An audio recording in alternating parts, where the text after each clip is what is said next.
আজকে এনেছো? এই দেখো না গিন্নি, গাং থেকে টাটকা টাটকা মাছ ধরে এনেছি। তোমার মাছ ধরার নেশাটা আর গেল না। কি যে বলো না গিন্নি, ওই মাছ ধরা নিয়ে যে বেঁচে আছি গো। তা আজ মাছের কি খাবে শুনি?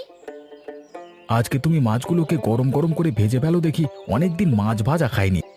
আজকে টাটকা টাটকা মাছ ভাজা খেতে ইচ্ছে করছে। মনে আছে পুরনো দিনের কথা? সেসব কথা কি আর ভোলা যায় গো। অবিনাশ বাবু আমাদের কত কষ্ট দিয়েছিলেন, আমাদের গ্রাম ছাড়া করতে চেয়েছিলেন।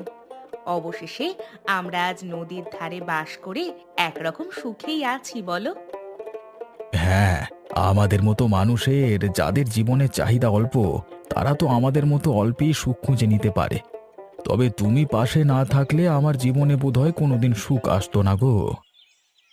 আমরা পরস্পরের পাশে আছি বলেই আজ আমরা দিনের শেষে সুখী হতে পেরেছি।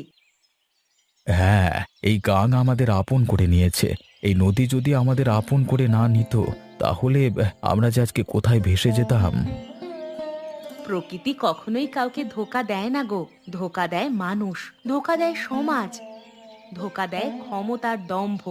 যে ক্ষমতার দম্ভে দাম্ভিক অবিনাশবাবু একদিন আমাদের গ্রাম ছাড়া করতে চেয়েছিলেন, তাড়িয়ে দিতে চেয়েছিলেন।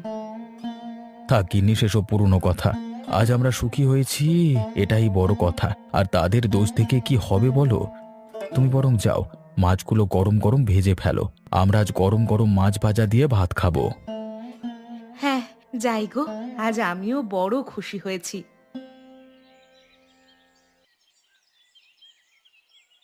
ধন্যবাদ অবিনাশবাবু, ধন্যবাদ। আপনার বুদ্ধির তারিফ না করে পারছি না। আরে ১০০টা শকুন মূল্যে একটা অবিনাশ পায়দা হয়, বুঝলে? তা তো চোখের সামনে দেখতেই পাচ্ছি অবিনাশবাবু, না হলে কি আর আমাকে কারখানা করবার অনুমতি দেন আপনি? দেখো, যে উদ্দেশ্যে তোমাকে কারখানা করবার অনুমতি দিয়েছি সেটা যেন বিফলে না যায়।